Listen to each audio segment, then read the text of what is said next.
Hello, Austin, Texas musicians. Hello, friends out there in the community. Pat Buckta, Executive Director of Austin, Texas Musicians, here with our friends once again to talk about unemployment. I'd like to welcome Velissa Chapa, Legal Counsel to Commissioner Aaron Demerson from the Texas Workforce Commission, Sarah Laven-Jones with Congressman Lloyd Doggett's office. Sarah's up there in DC right now. And Gwendolyn Seale, entertainment attorney with Mike Tollison and Associates, and board member of Texas Accountants and Lawyers for the Arts. We have a lot to talk about today around unemployment. Obviously, the federal pandemic unemployment benefits are ending. Our governor here in Texas opted out of those continued benefits. And so really we're here today to talk about what that means for our music community. And I know our musicians have a lot of questions about this, and we have some questions here too. So if you're out there watching today and you have questions about the end of these federal pandemic unemployment benefits and what that means for you, please post your questions in the comments, and we'll do our best to go through those and answer those one by one as we go. But as we get started here, I would like to kind of hand it off to Gwendolyn Seale, who is going to kind of moderate the chat. Gwen has worked so closely with Sarah and with Velissa to connect musicians directly to unemployment. So I think this team is, they've been in the trenches together for over a year now. And before we get started, I want to congratulate, or rather thank everybody here for all the hard work you guys have done around this topic. And I especially want to recognize Velissa, because I can't even tell you how many. I think we're probably near 100 or over 100 musicians. It's like at least once a week I'll send 2 or 3 musicians her way and say, hey, I've got another one for you, Velissa. I've got another one. And in every instance, these guys email me back or text me back or whatever, and they're like, thank you. Velissa got me sorted out, got me the benefits I needed. And it's just been such a help to our music community. So thank you, Velissa. Thank you, Sarah, and thank you, Gwen. Let's go ahead and get started, shall we? Hey, Velissa. So as you can well imagine, a lot of questions have arisen from gig workers like musicians. Questions that I've received over the last week and a half. Some of them are basic, some are a bit more nuanced, but let's get started here. So Texas announced that federal pandemic unemployment benefits are ending. So what exactly does this mean? So typically under the traditional unemployment system, unemployment is for people who have enough W-2 wages in their work history to have a valid claim, which typically meant that if you're a self-employed individual, an artist and a creative, running your own show, you usually didn't qualify for unemployment. And many of us know that changed recently with the pandemic. So the latest announcement that benefits are ending, the short of it is those federal benefits are what's ending. They're referred to from different names. Pandemic Unemployment Assistance, or PUA, is what is normally for independent contractors, sole proprietors, and gig workers. That is the unemployment assistance that is ending. So basically all of those federally funded benefits will stop, and that's going to include the federal pandemic unemployment assistance as well, which is the additional $300. So not only the base amount of federal benefits are ending, but the additional $300 a week are ending as well. So to confirm, this is everything, right? Because, at least I've seen a lot of media coverage just talking about the additional $300 a week, not necessarily the PUA amount of between 207 and 512. And so this basically means that gig workers will not be receiving any unemployment benefits at all whatsoever, correct? That's right. After June 26th, all of those federal benefits are no longer available. So that you're right, the 300 that's often talked about, that's ending. But the additional base unemployment for sole proprietors and gig workers, et cetera, that's also ending. We're going back to the traditional, pre-pandemic unemployment system. Okay. And so what does the unemployment claim system look like now that Texas is reverting back to this typical traditional system? So it's all about W-2 wages. When you file a claim, you have to have enough wages in a year's worth of time in your work history, known as the base period, 4 quarters. If you're a claimant filing, you have to have enough W-2 wages in 2 of those 4 quarters to have a valid claim. And the only way to know that for sure is to file a claim and see how it works out. There's no penalty for filing and being denied, nothing like that. You can shoot your shot and see what happens, but we're going back to the original system. So if you have some W-2 earnings in your work history, that may be enough to qualify you for the regular unemployment instead of the federal unemployment. So it's all about W-2 wages. So unfortunately, if you don't have any W-2 wages, there will not be any unemployment assistance available to you in the state of Texas. Thank you for that explanation. Now, I have had some people within the last year who have contacted me because they received a benefits denial. And so then they had to go through the appeals process. So I'm curious about what happens to people who are maybe dealing with the appeals process and maybe decisions are rendered after June 26th. So, how would that work? And, do you know whether or not people whose appeals are maybe decided after June 26th, that they'll be able to recover the benefits that were owed to them prior to that date? Great question. So all of the information I'm sharing today is based off of my own personal knowledge of the unemployment claim system. It's not an official pronouncement of Texas workforce, and I haven't received official word, but I am very knowledgeable in the appeals process and how it works. And traditionally, at the end of the day, if you're losing a claim, you have the right to appeal multiple times and exhaust your administrative remedy. So you can appeal multiple times and new folks will look at your case. So when June 26 hits, that means that federal benefits are no longer available after June 26th.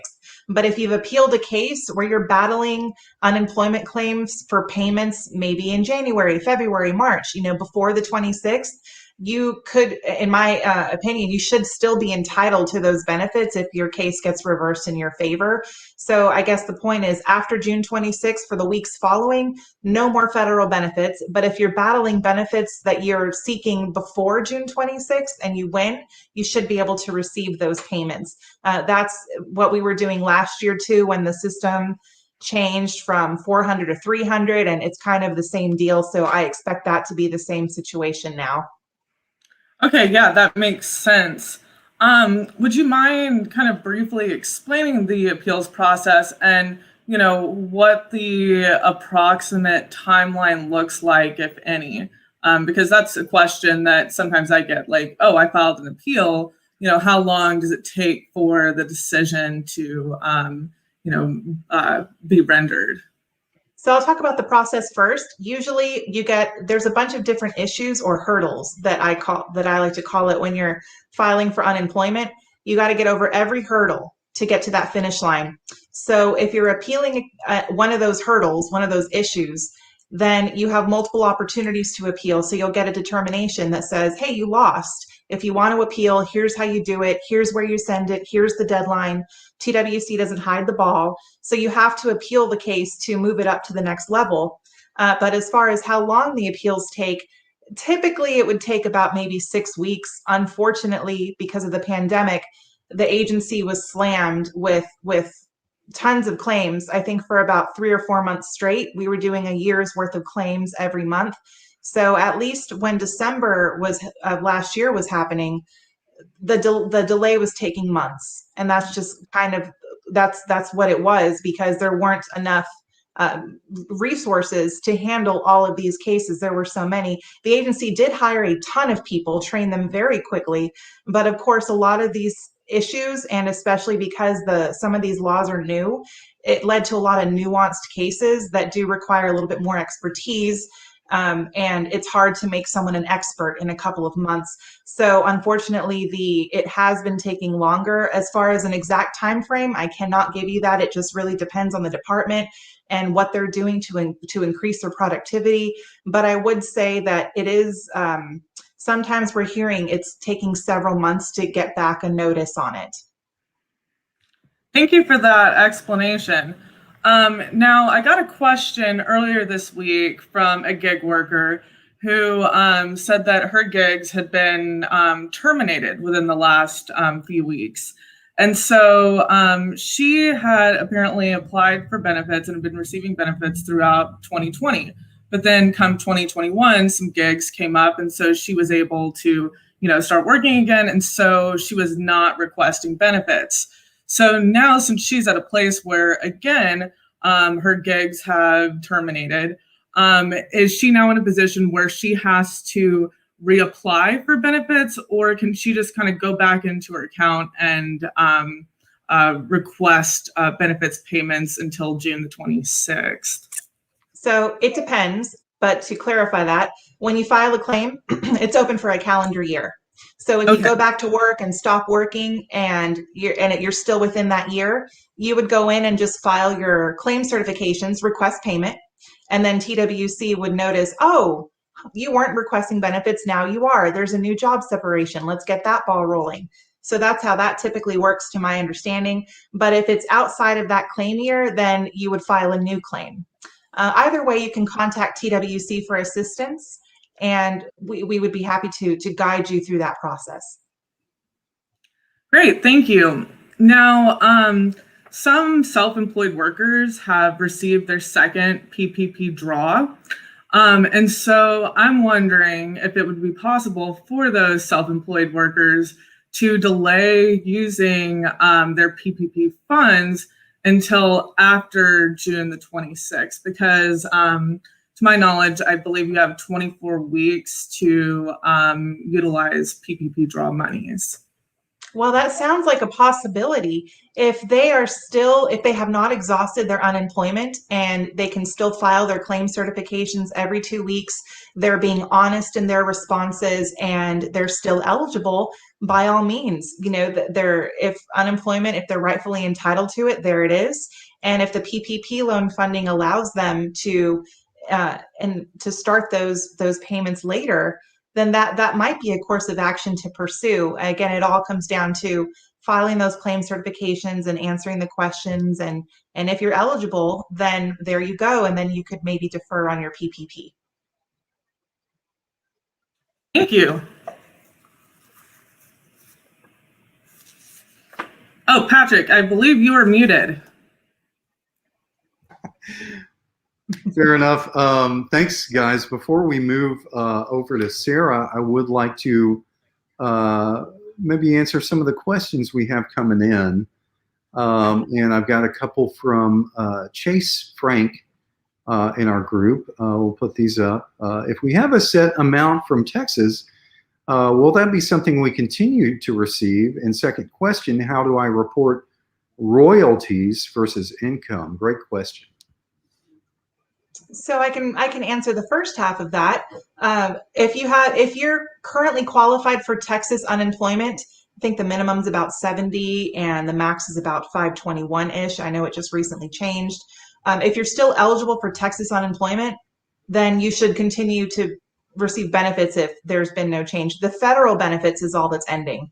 So if you're on state benefits, then these changes should not affect your benefits other than the $300. That's the big one. That's the federal money. So usually when you get your payment, you should know how much of it is the Texas versus the federal. So the short answer is after June 26th, yes, if you're still eligible for Texas unemployment, you would still get payment. However, you would deduct $300 from that total because that federal money is no longer available. As far as the second question with reporting royalties as income, I'm not sure if Gwen has a better answer for that. It's a little bit out of my wheelhouse, and I don't want to give any misinformation. Yeah, that's something I'd want to just research offline, just because I am also not an employment lawyer. So let's talk about this offline, Velissa, and we can get back to you, Chase. Yeah, Chase, that's a great question. And so, yeah, just hang tight, and our team of experts will research it, and we will get back to you on that one. I do have. Can I ask a follow-up? Yeah, please. So this is a question for you, Velissa. I know that if you're receiving a state unemployment benefit in Texas, you can generally only get it for 26 weeks. And one of the things that the federal bills, the stimulus bills have done is extend those benefits beyond 26 weeks.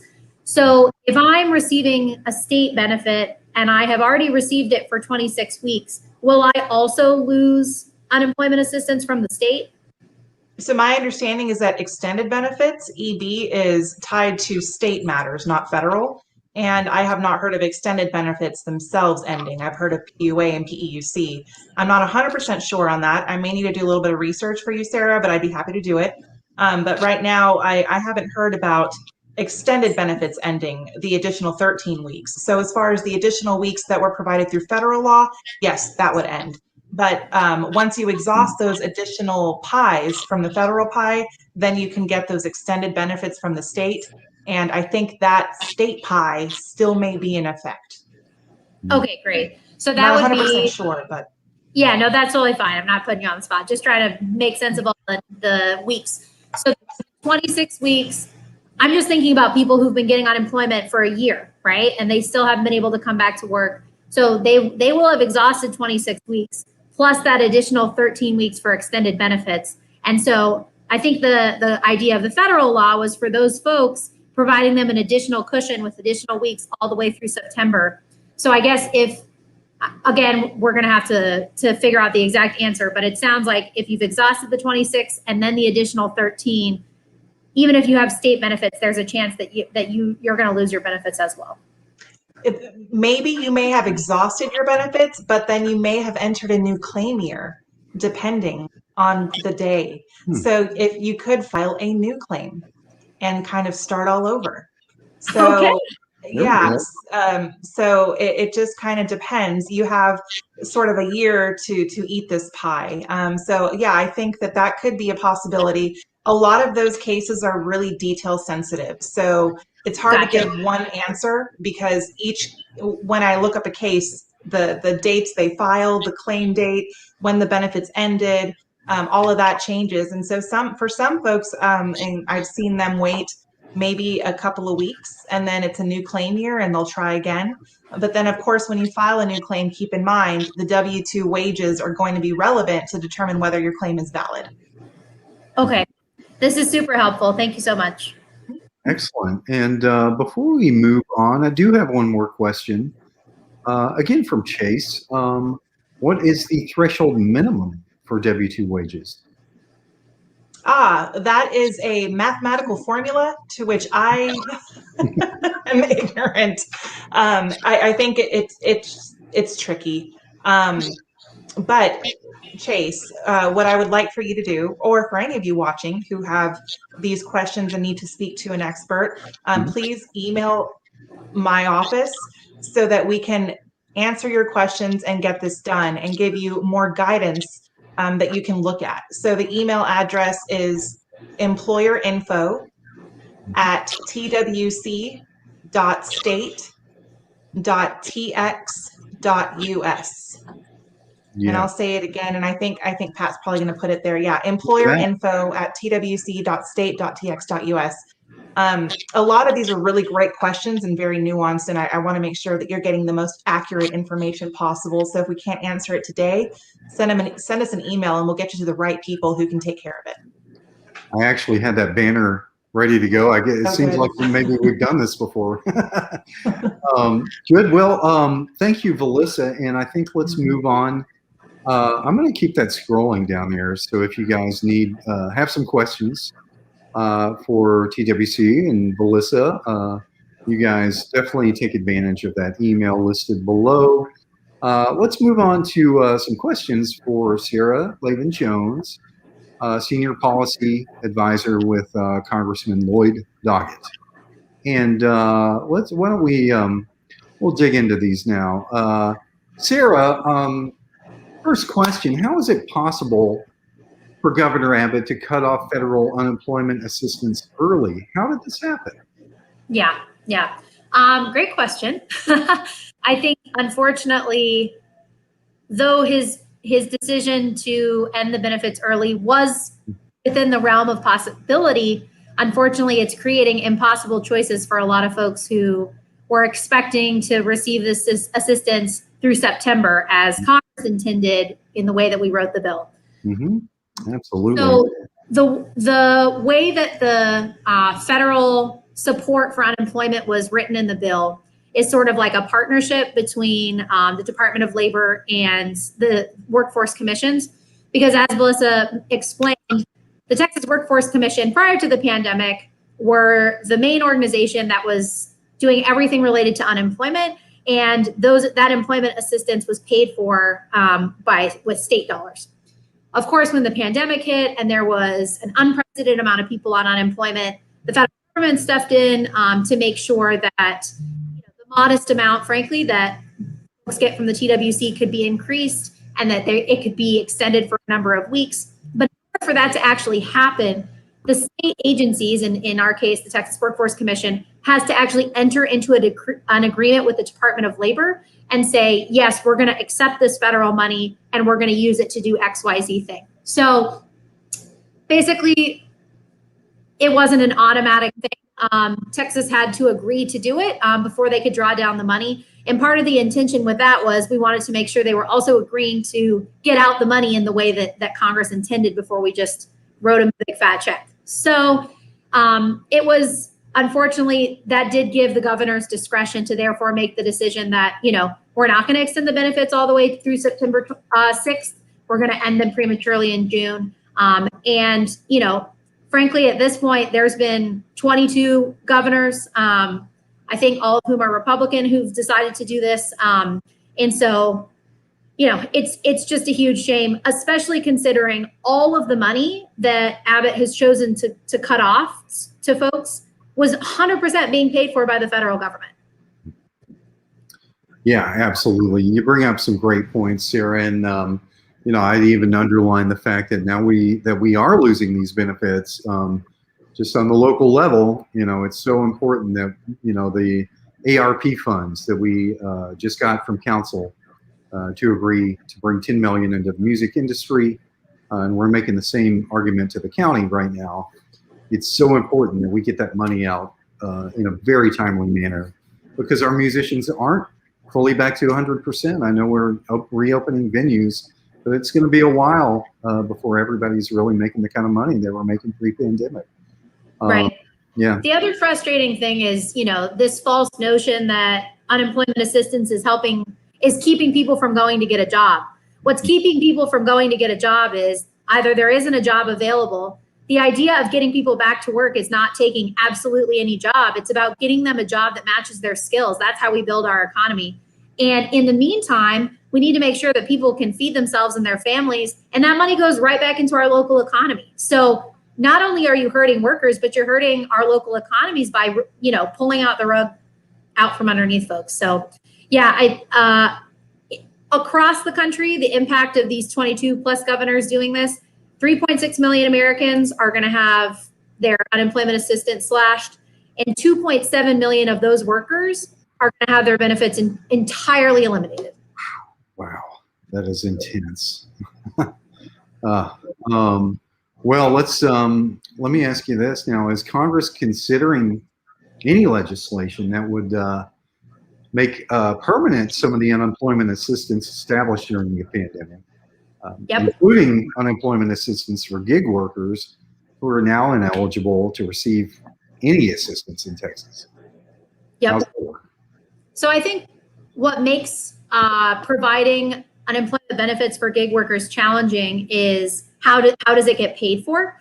Because if you have W-2 earnings, employers are chipping in to pay for that. But I think one of the exciting things about the pandemic is we figured out not only that there's a need and that gig workers have to be brought into this system, especially because a lot of workers are just misclassified. They're not actually a gig worker. They just work for a company that doesn't want to pay into the state unemployment system, and they don't want to give them benefits like paid leave and all those types of things that we know are integral to helping workers succeed. So I think that what Congress is thinking about now is how do we move out of the pandemic and take what we've learned and create a permanent program that supports gig workers. In April, 2 senators, Wyden and Bennett, introduced a discussion draft to make a bunch of sweeping changes to unemployment. Because it is so lengthy and it would be quite a bit of changes, a lot of times senators will put it out as a discussion so people can weigh in and give their feedback before they introduce it as a formal bill. But that bill is exciting for a number of reasons because it would actually establish on a permanent basis an unemployment benefit for gig workers. They would call it a job seeker allowance. Mm-hmm. The way it would work, it would be a $250 per week flat rate. Because again, one of the things that we know is hard for workforce commissions is this calculation of how much somebody should get every week and what their earnings should be. And that $250 per week would be indexed to inflation. So you wouldn't get stuck making $250 here on out. And it also accounts for if you're already getting some W-2 earnings and 1099 earnings, you basically could get whatever you would earn regularly from the state from your W-2 earnings. And then the federal government would make up the rest of the difference. So you would also get that $250 a week. So they're thinking about folks, especially because we've really been pushing in our office to think about folks who are those mixed earners, 1099 and W-2 earnings. It would also do a lot of other things that are important to Texans. It would get rid of the waiting week, which is just a ridiculous policy that you just have to wait for your benefits for a week for no reason. And also make some changes that, like, if there are times similar to the extended benefits that Velissa and I were just talking about, but if there are times of high unemployment, that those weeks could be extended out even further, so people don't run the risk of getting cut off. So it certainly is an ambitious proposal, but I think it's a proposal that goes in the right direction, and it'll be interesting to see what happens next in terms of like the bill getting introduced in consideration. But I do think it's important to keep up the pressure and letting your member of Congress know, senators know, this is something we need to make permanent. We need a unemployment benefit for gig workers, and saying, I know it's being considered in Congress. I know there are senators who are already introducing legislation to do so. So, get on the bandwagon and get it done. Well, that's great, Sarah. That's very interesting. And I think the further down the road you guys get with that, let us know how we can kind of lift that message up to our group. But that is really exciting. And, I guess I'd ask, how does the Department of Labor fit into that with respect to these benefits programs? How does that work? So a lot of times, in order for us to come to consensus in Congress, there are gray areas in legislation that we leave up to the agencies to clarify. Because if we scripted every single thing, we'd probably never pass anything into law. So one of the main objectives of any agency, but particularly at the Department of Labor, is when Congress passes legislation, they have the opportunity to write guidance to clarify things. And that can be good or bad, depending on, I would say, who the administration is and what their intentions are. So the Department of Labor has some flexibility legally to kind of work within the framework of the law in ways that either benefit or harm workers, but they ultimately can't rewrite the law. They have to use the framework that Congress established. So one of the tricky things that a lot of people in Washington have been asking is, can the Biden administration's Department of Labor intervene and block Republican governors from this decision to cut off benefits? And unfortunately, because of the way the law was written, which specifically requires this agreement between the Department of Labor and the state, it would be a legal overreach for the department. At least this is the rumblings that we're hearing in terms of them being able to force governors or into continuing the benefit. So that's kind of the way that Department of Labor plays into all of this. Yeah, absolutely. Well, I mean, this all brings up some great points, and I think, obviously it opens up even more questions, for our community. So I guess I'd ask you, if somebody's having difficulty accessing unemployment or needs help making sense of all these changes, how do they contact you? How do they contact Representative Doggett and get this information from you guys? Yep. So if you are in the Austin area, you can give us a call at our Austin office, which is 512-916-5921. We do answer the phone. I know that not all congressional offices do, but we do answer the phone. And if you would prefer, sometimes it's easier, particularly with an unemployment issue, to send something over email because you can maybe provide more details or documentation. You can send that to the Congressman's email, which is his first name, Lloyd, LLOYD .Doggett, DOGGETT @mail.house.gov. And that way it can ultimately reach the Congressman, reach someone like me who can get info off to TWC. All we need to get TWC to help, to give you a call, to intervene on your behalf, is just your name, your phone number, and your email. So as long as you can provide us that basic information and give us your permission to reach out, we can do that, get the ball rolling. Absolutely, Sarah. And I didn't have that banner ready to go. So if you want to put that in our chat here, I'll make a little banner and put that up so we all know how to access that email real quick. And while we're doing that, let me ask you this. I mean, do you know of any good resources that are going to provide available job listings to our community? Yep, absolutely. Well, I would always recommend Workforce Solutions.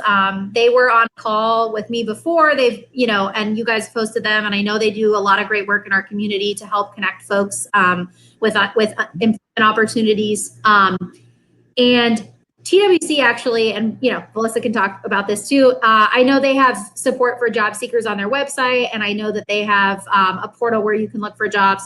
I think the challenge with that portal specifically for artists is, I'm an artist myself. I know you don't log on to Indeed and find gigs, so it can be hard. I know that it's different, and a lot of it has to do with networking and connections, and a lot of that hasn't been able to happen in person. So I understand that's a challenge for a lot of artists. But to come back to Indeed.com as well, I know our office has actually been talking with them. They are incorporating onto their website information about COVID protocols and safety at certain jobs. So if you're somebody who, is immunocompromised and you rightly have concerns about COVID when you're thinking about looking for jobs, I would definitely recommend using them as a resource, because it can kind of help you and empower you to make sure that you're coming back to work in a way that's actually safe. That's a great point. And, I'd add too that, Workforce Solutions has been so wonderful in partnering with us during the pandemic. And they have been giving us weekly tailored job lists. We've been sharing those with our ATXM Pro membership, but I think now that everybody's unemployment benefits are ending, we're going to share that with a whole group of 5,000 musicians to make sure everybody's got the same fair shake at looking at those jobs. Just wanted to thank Workforce Solutions for putting those together for us every week, and also some virtual job fairs and things like that. But as well, I want to thank you guys, for just, you guys have been amazing over the last year. And, every time we need to address these issues, you guys have been there for us. Because let's be honest, I think FPUC has kind of been a moving target with all the changes that have been coming down the pipeline. And it's a lot of information to keep track of. So just wanted to thank you guys once again. Before we go, are there any other questions you guys would like to ask each other? I would like to add a little bit more info about Workforce Solutions. Sure. So, Texas is giant. So if you're not in the Austin area or you have friends who are looking for jobs and they're not in Austin, you should know there's 28 Workforce Solutions offices sprinkled throughout the state. Each one knows what jobs are available in that industry. They have training. A lot of it is free. So by all means, explore. And if you just want to, how do I look it up? Just go online to any search engine and type in directory of Workforce Solutions offices. Workforce is all one word, but directory of Workforce Solution offices, and type in your zip and it'll let you know. The other thing is workintexas.com. That's the website where you can apply. That's where I applied when I got my position at the agency. And Sarah's right. A lot of the positions that artists and creatives want to take are not necessarily going to be prominently displayed on there because it's a lot of word of mouth, but there's no harm in going to work in Texas, making an account, seeing what's out there, and definitely contact your local Workforce Solutions office. So if you're not in Austin, you're not out of luck. There is an office in your area that can help you. Absolutely. Yeah. Well, I know that it's we got a lot to think about, and I know our musicians are certainly going to be sifting through a lot of this information for a while. But thank you guys for being with us today and every day. You guys have helped us during the pandemic. It's amazing to see how far we've all come in, gosh, is it 14 months now? And here we are. We see our venues starting to reopen. We see things starting to get, a little better. People are getting vaccinated. So we can start to see the light at the end of the tunnel, but we have a long way to do. We have a long way to go, and we have a lot of work to do together still. So again, thank you guys for everything y'all do for us. We're, as always, just very humbled to be here and to serve with you. Any parting words or thoughts for our musicians? I would just add too, I know another prominent federal issue for a lot of folks is getting access to those shuttered venue operations grants. And I know it's been a bit of a rocky road in terms of them being made available and the application process. So that's another thing. We're happy to intervene on your behalf. If you're trying to navigate the portal, you're just trying to check the status of your grant, please feel free to use us as a resource with that too, because we fought very hard to make sure there was federal money to support our venues, and we want to make sure it actually gets to our venues. So please use us as a resource for that as well. But yeah, just want to echo everything you just said. And it's so exciting to see things opening back up. And yeah, I think we're going to really need music as we heal and come out of this time. And I think people have missed live music and that community. And I think as we all reflect on losses and the challenges that we've had, music is really going to be what helps us move forward. So I just thank everybody who is giving their talents, who is excited to share the music that they wrote during lockdown and all that great stuff, because you are a huge part in, our country recovering together collectively. Absolutely. Well said, Sarah. I've got a few of those songs of my own. I'll be sharing soon. Can't wait. Thank you. Gwen, any final thoughts? I think that, we've answered some questions, and if any other questions that anyone has might arise, feel free to reach out to Velissa. You can also reach out to me because I'm constantly talking to Velissa. We talk, probably about once a week. I'll send, various musicians and artists her way. And my email address is Gwen, Gwen, @MikeTollison.com. Yeah, excellent. Thank you, Gwen.